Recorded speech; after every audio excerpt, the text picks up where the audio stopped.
All right. So the title of my talk is Fat, Fructose, and FGF21, the science behind fad diets and weight loss. And this is a bit of a divergence from surgery, but I hope a mildly entertaining one. So I have no financial disclosures. So I'm going to be talking about a variety of topics, but namely the questions I want to address during this talk are as follows. The Atkins diet, can you really eat all the fat you want and actually lose weight? Next is the Paleo diet. Why are some fats better for you than others? I also want to talk about high fructose corn syrup and if this really is the cause of the obesity epidemic in the United States. And finally, I'll touch on genetics and obesity. In other words, do your genes actually dictate your BMI? So as we all know, obesity has reached epidemic proportions in the United States, as can be seen here in the increasing rates of obesity across the country since 1990. Today, over 2/3 of American adults are considered overweight, and over 1/3 are considered obese, with a BMI greater than 30. And with this increase in obesity has, of course, come a rise in the weight loss industry. So in the media, we've all seen celebrities hawk various diets and talk about their struggles with weight. And it's no wonder because the weight loss industry is big business in the United States. So in 2011, we spent $61 billion on weight loss, of which $3 billion was spent on weight loss chains like Jenny Craig. Another $3 billion was spent on diet pills and meal replacement solutions. Celebrities earn anywhere from $500,000 to $3 million to endorse one of these weight loss companies. And so it averages out that each celebrity gets about $33,000 per pound they lose. So diets are certainly nothing new today. There have been some very interesting diets throughout history. For example, in 1903, an art dealer named Horace Fletcher became known as the Great Masticator after he attributed a 40-pound weight loss to thoroughly chewing his food and then spitting it all out. And his motto was, "Nature will castigate those who don't masticate." In the era before the Surgeon General's warnings, it was actually thought that smoking cigarettes was a wonderful way of suppressing your appetite, and some people still actually believe this today. Slimming soaps were all the rage in the 1930s, and people were urged to lather up in order to slim down. These did not work so well. And possibly the grossest diet of all time, some people actually started eating the cysts of baby tapeworms, as the tapeworms would actually consume all of your ingested nutrients and cause a really dramatic weight loss. So needless to say, diets today have definitely taken on a different form, and the US News and World Report listed their top diets in terms of both short-term and long-term weight loss, and this is how they all shaped up. And when you're thinking of diets, it's actually useful to classify them into three groups: balanced, low-fat, low-calorie, and low-carbohydrate diets. And this is how the top 16 diets all shake out. So what exactly is a balanced diet? So a balanced diet actually adheres to the US FDA food pyramid recommendations. And this is the most recent one, and it actually still stresses that you should get most of your calories, 50 to 60% of your daily caloric intake, from carbohydrates, bread, rice, pasta. And it still says you should use fats and oils very sparingly, and you should get no more than 25 to 30% of your daily caloric intake from fat. So a balanced diet adheres to this model. So examples of that: Weight Watchers, Jenny Craig, the Mediterranean diet. Low-fat diets actually push that fat consumption level even lower. They want you to eat no more than 20% of your daily fat intake, daily caloric intake from fat. And the Ornish diet actually stresses about a 10% fat intake. What these diets all have in common, though, is that they all stress a caloric deficit, which is really the principal tenet of traditional weight loss. So if you eat fewer calories than you expend, you should get weight loss. And just as a note, you need to actually burn 3,500 calories to lose 1 pound of fat. So in other words, you need a caloric deficit of 500 calories a day in order to lose 1 pound a week, just a rule of thumb. So the other thing that these diets all have in common is that they emphasize a modest consumption of fat. But with the advent of the low-carbohydrate diet craze, it's really made us reevaluate the role of fat in dieting and in losing weight. And we are forced to ask the question if dietary fat is really the culprit when trying to lose weight. And in fact, can fat actually be beneficial? So what I'm going to talk about here is the glorious possibility of being able to potentially lose weight without counting calories and being able to eat delicious fatty foods as much as you please. In other words, the low carbohydrate diet. So of course, we must start this discussion with talking about the Atkins diet, first described by Dr. Robert Atkins in 1972. And we've all heard about this diet. We've all probably been on certain aspects of this diet. But what did he actually describe? So just very briefly, he describes a 2-week induction of very, very, very low carbohydrate intake, no more than 20 grams a day. But you can have unlimited meat, poultry, and oil, pretty much. The next phase is ongoing weight loss for the next 8 to 10 weeks. Here you can slowly increase your carbohydrate intake every day in the form of nuts, berries, and vegetables until you achieve a steady state weight loss of 2 pounds a week. The next phase is continuing to increase your carbohydrate intake to find your own personal Atkins carbohydrate equilibrium. And then once you find that equilibrium, you continue eating that way for the rest of your life. So while the Atkins diet has the most name recognition, it's certainly not the first example of a low-carb, high-fat diet. And in fact, the Eskimo diet might very well be thought of as the original Atkins diet. So the Eskimos tended to eat lots of fatty, protein-heavy meats like seal and walrus and fermented seal flipper. And the funny thing is that the Inuits on this diet have actually been shown to have half the rate of cardiac disease as Canadians and Americans eating a more traditional Western diet. So just to go into this a little further, this is a Canadian explorer, Dr. Stefansson, and he lived with the Inuits for about 5 years in the early 1900s. And he loved the diet so much that he came back to New York, went to Bellevue Hospital, and lived there for a year, eating anything he wanted as long as it wasn't a carbohydrate. So he ate meat, organ meats, poultry, fish, didn't count calories at all, so ate somewhere between 2,000 and 3,000 calories a day. Much of it was fat, much of it was protein, and very little of it was carbohydrate.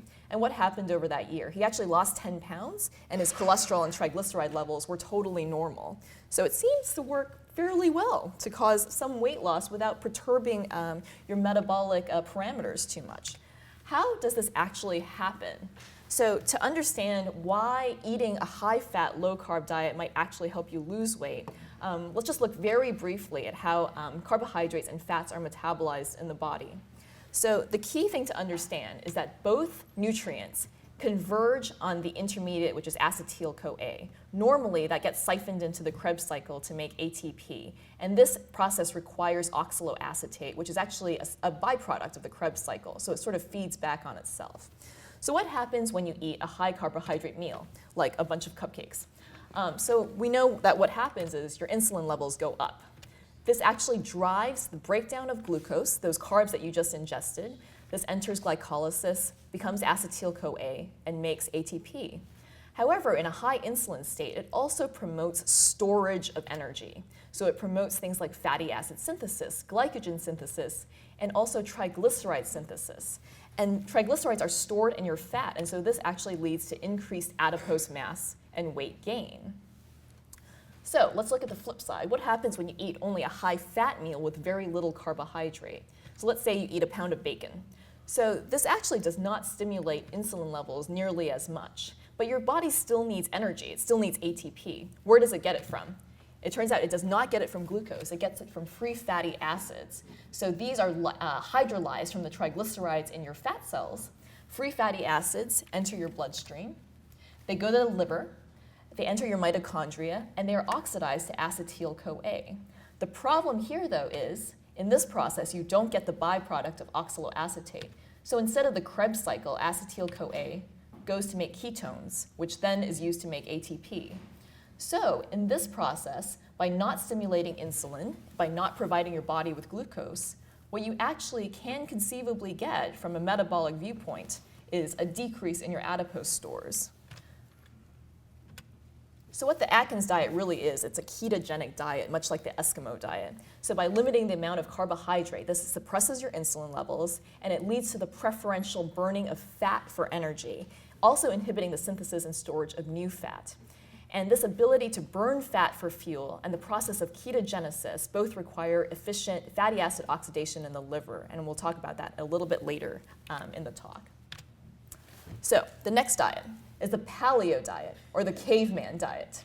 what is this diet? It's very popular these days. I hear a bunch of people telling me they're on Paleo, and I was like, well, I don't even know what that is. So it turns out that it's the caveman diet, and it's meant to mimic the diet of the pre-agricultural hunter-gatherer ancestors in the Paleolithic era. In other words, if the cavemen didn't eat it, you should not eat it either. So what does that mean? You can eat anything like that you hunt, like meat or fish, or that you gather, like fruits and vegetables, but you cannot eat anything that you farm. So no whole grains, no legumes, no dairy, no refined sugars, and definitely no processed foods. And the other part of this diet is that it emphasized consumption of wild and grass-fed animals because of their composition of healthy fat. So what kind of fat is actually healthy? Well, first of all, we should go back and remember that fat actually plays a lot of important biological roles. It's a essential structural component of biological membranes. It provides energy reserves. And lipids and their derivatives also serve as signaling molecules in multiple signal transduction cascades. And briefly, this is what a triglyceride looks like. This is how your body stores energy. And what it is 3 fatty acids conjugated to a backbone of glycerol. But these fatty acids can differ in structure, and it turns out that not all fats are created equal. So what's a good fat and what's a bad fat? So just very briefly. So saturated fatty acids, found in meat, cheese, butter, solid when at room temperature because it has no double bonds. So it's a straight, linear structure, allowing the molecules to really pack in really tightly to one another. And high consumption is linked to dyslipidemia and potentially higher risks for cardiovascular events, although a recent paper just published within the last couple of weeks suggests that saturated fatty acids may not be as bad as we originally thought. What's the next kind of fatty acid? A monounsaturated fatty acid. So these are found in things like olive oil, sunflower oil, avocados. They have one double bond, causing the slight bend in the linear structure, and this makes them liquid at room temperature. And these actually have some beneficial cardiovascular effects. Finally, what are polyunsaturated fatty acids, or PUFAs? So there are 2 kinds, and we hear about these a lot. There are omega-6 and omega-3 polyunsaturated fatty acids, and they're so named due to where their double bond is in relationship to their omega end here.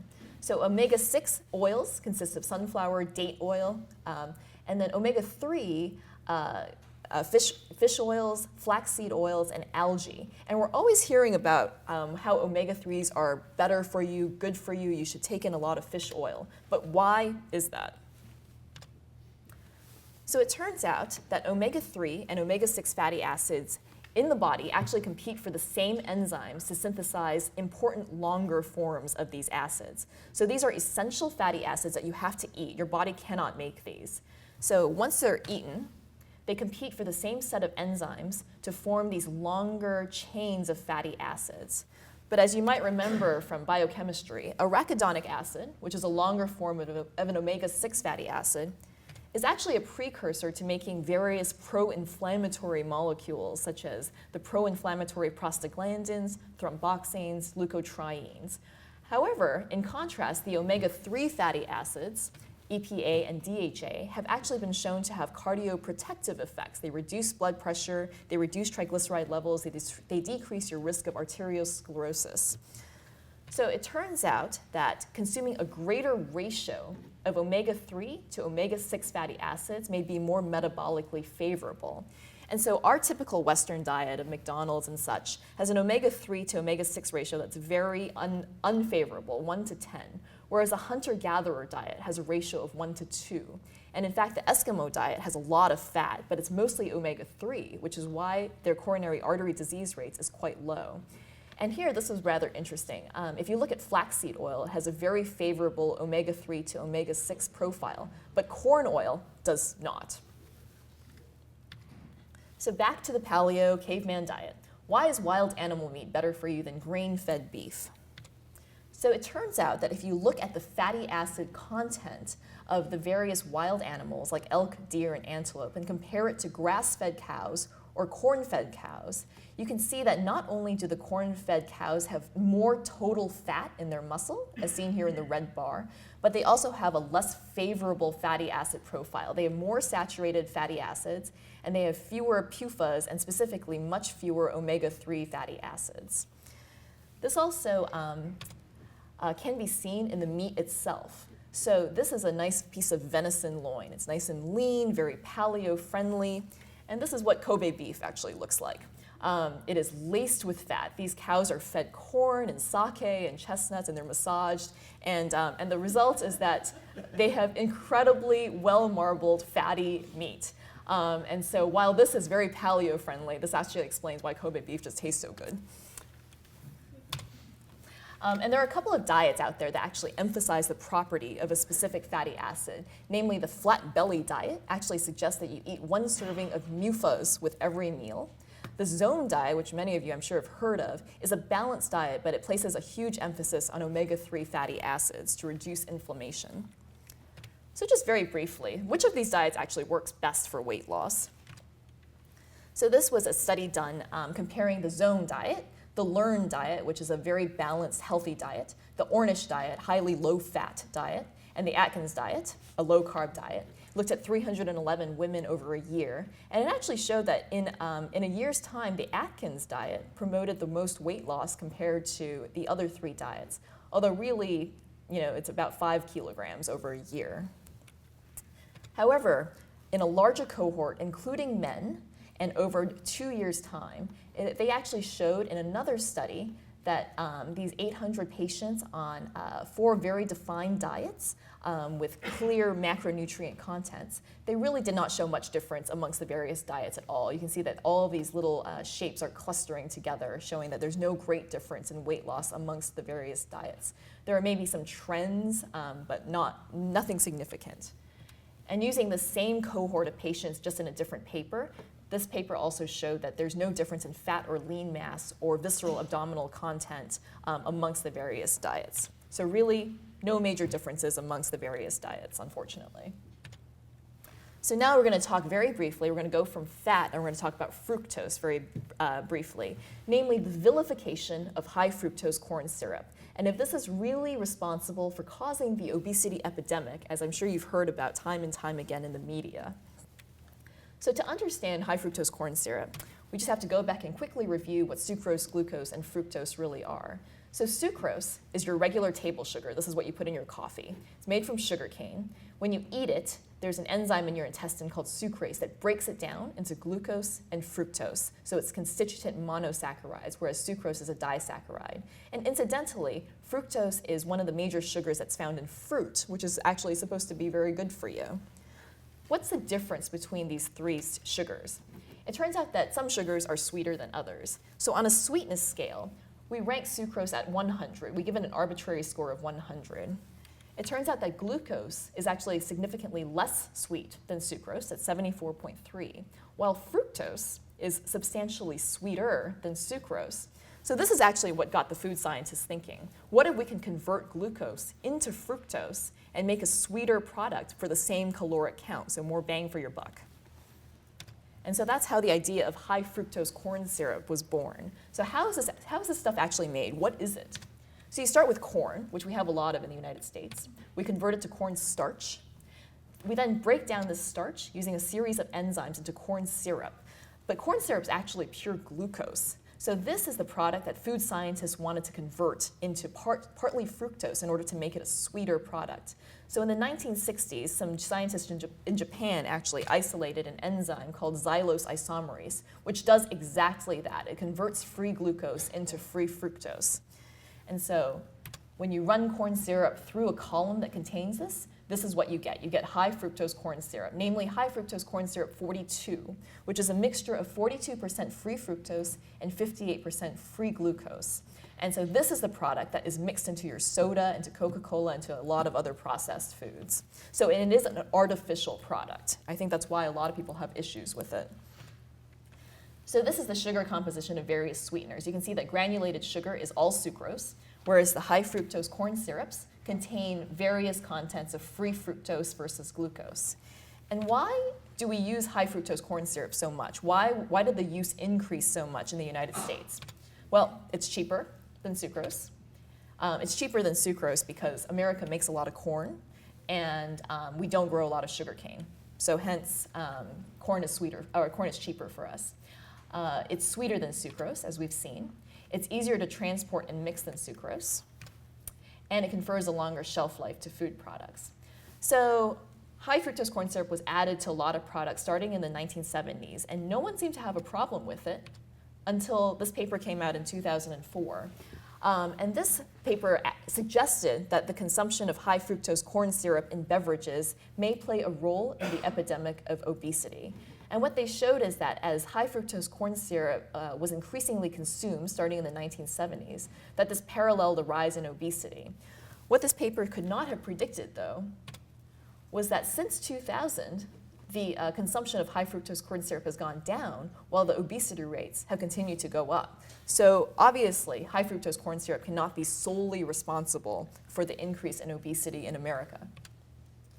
And in fact, when feeding studies have been done comparing fructose to glucose and seeing if it causes increased weight gain, it actually does not. So patients who are fed glucose or fructose in an isocaloric manner actually gain about the same amount of weight.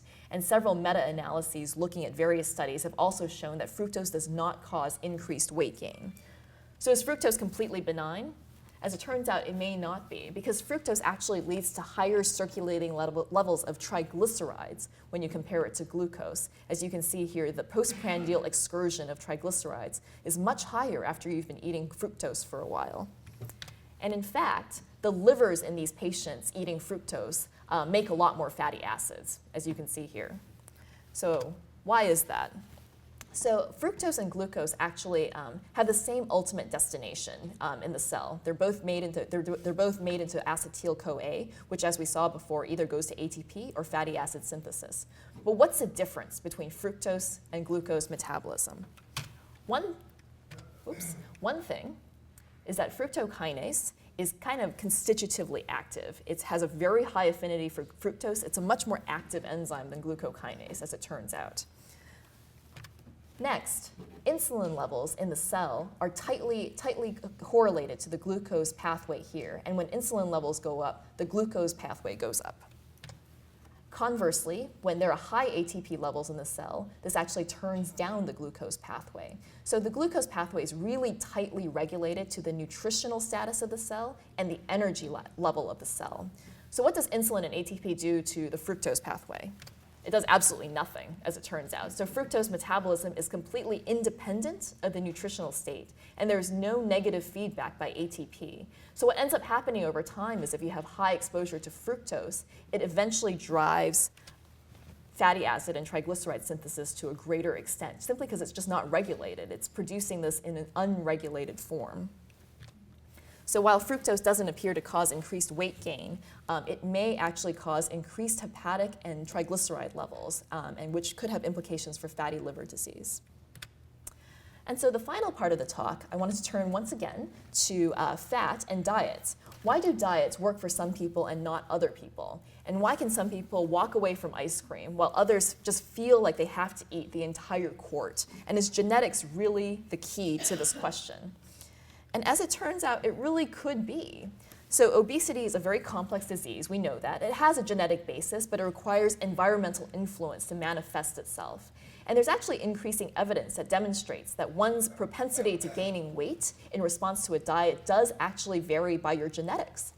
So genome-wide analysis has allowed us to identify a number of genetic loci that are associated with BMI. And when you use this in conjunction with diet surveys and diet intervention trials, we've actually been able to show that there are certain genetic variations that actually affect the kinds of food you want to eat and your ability to lose weight in response to a diet. There are, in fact, genes that are associated with better response to gastric bypass surgery. So the best example of this kind of gene is the FTO gene, is the fat mass and obesity associated gene. And this was first found in 2007 in a paper in Science. And this paper showed that a single polymorphism changing from an AT to an AA in this gene led to an increase in BMI, and it was associated with an increase in BMI. So a lot of research has been done to try to figure out what FTO actually does. And what it seems to do is this BMI increasing allele might actually cause increased appetite, reduced satiety, and a preference for fattier foods. And a very recent paper published in the last couple of weeks actually linked increased fried food consumption to this polymorphism in FTO. So if you have this, you are more likely to eat fatty foods. So another gene that was linked to a certain preference for diet was FGF21. And this was also found in genome-wide analysis, seemed to be associated with higher consumption of carbohydrates and a lower consumption of fat. And I was particularly interested because I actually studied this exact gene during my 2 years of research during residency. So I just wanted to look at it a little more in detail. So FGF21 is made by the liver and the white adipose tissue. And previous work showed that it was upregulated in mice on fasting or on a ketogenic diet, which are, as we talked about, two metabolic states that require hepatic lipid mobilization and fatty acid oxidation. So what happens when you feed mice who are lacking FGF21, the Icahn diet? This is actually the exact question I asked during my research years. So it turns out that these mice lose weight, but their livers get heavier, as you can see here. They also have increased ALT levels and more hepatic triglycerides compared to wild-type mice.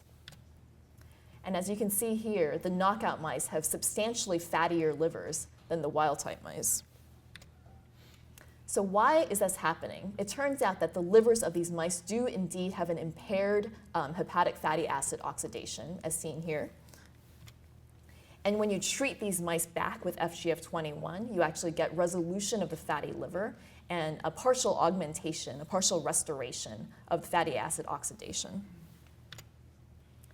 So I found that FGF21 is required for efficient hepatic fatty acid oxidation in mice who are fed an Atkins-like diet. And recent research has also demonstrated that FGF21 is linked to fat versus carbohydrate differences in intakes in humans. So understanding this gene better, as well as similar genes, will help us to understand why some people respond better to certain diets than others.